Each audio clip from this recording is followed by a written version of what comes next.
सज्जनों, शैलेंद्र दर्शन चैनल पर आप सभी का एक बार फिर से स्वागत और अभिनंदन। आज हम चर्चा करेंगे श्री रामचरितमानस के प्रारंभ में एक परिशिष्ट दिया हुआ है, श्री राम सलाका प्रश्नावली। इसमें एक वर्गाकार आकृति है और उसमें प्रत्येक पंक्ति में कुछ अक्षर लिखे हुए हैं और इसमें कुछ इस प्रकार का ज्योतिषीय प्रबंधन है कि इसके किसी भी वर्ग पर उंगली या एक पेंसिल या किसी लकड़ी के कलमनुमा चीज़ से उस पर इंगित करके उसको नोट कर लिया जाता है और वहाँ से 9वें वर्ग में जो अक्षर स्थित होता है उसको फिर से नोट किया जाता है और इस प्रकार प्रत्येक 9वें अक्षर को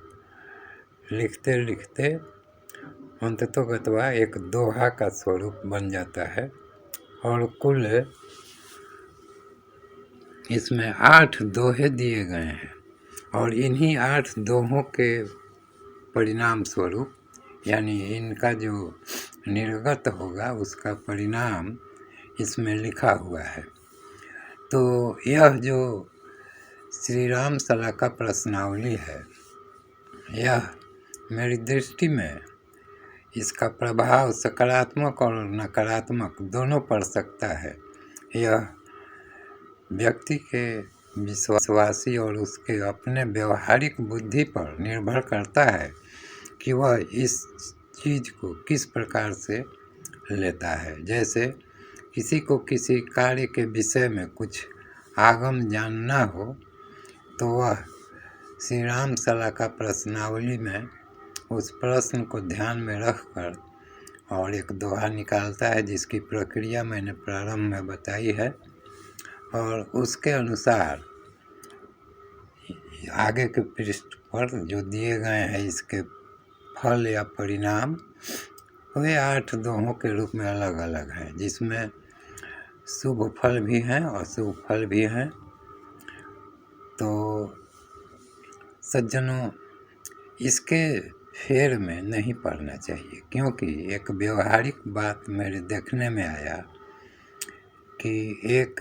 कुशाग्र बुद्धि बालक जो 12वीं कक्षा में परीक्षा की तैयारी कर रहा था, वह अपने मन में उठने वाले प्रश्नों की वजह से श्री राम सलाका प्रश्नावली से यह प्रश्न कर बैठा कि मैं परीक्षा में उत्तीर्ण होऊंगा कि नहीं, और इस प्रश्न को ध्यान में रख के उसने एक दोहा निकाला और वह दोहा था तीसरा। इसमें जो है वह है उबड़े अंत न होई निबाहु काल नेमि जिमि रावण राहु। तो उबड़े अंत न होई निबाहु, इसका परिणाम दिया गया है अर्थात फल कि इस कार्य में भलाई नहीं है, कार्य की सफलता में संदेह है। और इसी फलादेश के कारण वह कुशाग्र बुद्धि बालक जो व्यवहारिक बुद्धि से अनभिज्ञ था, उसने परीक्षा में नहीं बैठने का निर्णय कर लिया और अंततोगत्वा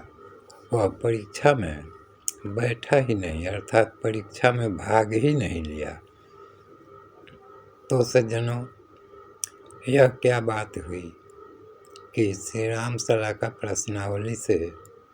एक फलादेश निकालकर उसने इस तरह का निर्णय लिया और अच्छी तरह से यह विदित था कि वह परीक्षा देता तो अच्छे अंकों से उत्तीर्ण हो जाता और आगे की पढ़ाई में उसकी आगे की पढ़ाई जारी रहती और वह अंततः अच्छे मार्क्स से उत्तीर्ण होकर अपने जीवन में कोई अच्छा परिणाम शिक्षा के प्रभाव से हासिल कर सकता था, लेकिन यह श्री राम सला का प्रश्नावली उसके लिए वरदान की जगह अभिशाप बन गया। तो इस तरह मेरा कहने का उद्देश्य यह है कि आध्यात्मिकता के बोध से इस प्रकार का निर्णय नहीं लेना चाहिए कि नकारात्मकता के बोझ तले जीवन दब जाए या उसकी अवनति अधोगति हो जाए सिर्फ नासमझी के परिणाम स्वरूप। अतः आध्यात्मिक क्षेत्र में इस तरह के प्रकरण आते रहते हैं जहाँ व्यक्ति को सावधानीपूर्वक सोचना पड़ता है, निर्णय करना पड़ता है। तो इस प्रसंग को इस वीडियो में वर्णित करने का अर्थ यह था कि सज्जनों, श्री रामचरितमानस के अध्ययन के क्रम में श्री राम सला का प्रश्नावली से अपने जीवन से संबंधित किसी भी प्रकार का फलादेश निकालने का प्रयास न करें। अन्यथा अगर सकारात्मक प्रयास हुए, सकारात्मक फलादेश निकले तो आपके प्रयासों में कुछ शिथिलता आ सकती है और बहुत ज़्यादा भाग्य पर निर्भरता, विधाता पर निर्भरता आ सकती है, जो कि कर्म फल के सिद्धांतों को बाधित करता है। अर्थात आपको आपके कर्म करने के प्रक्रिया में बाधा उत्पन्न करता है।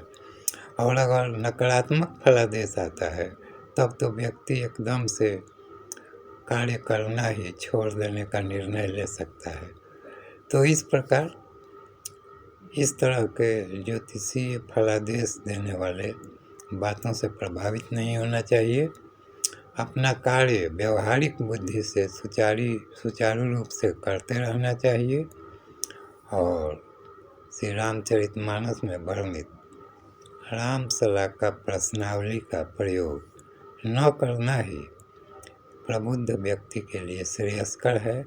ऐसा मेरा अपना व्यक्तिगत विश्वास है। तो धन्यवाद सज्जनों,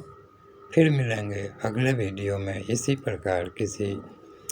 धार्मिक, मांत्रिक, आध्यात्मिक या ईश्वर अनुसंधान संबंधी चर्चा विमर्श के साथ। धन्यवाद।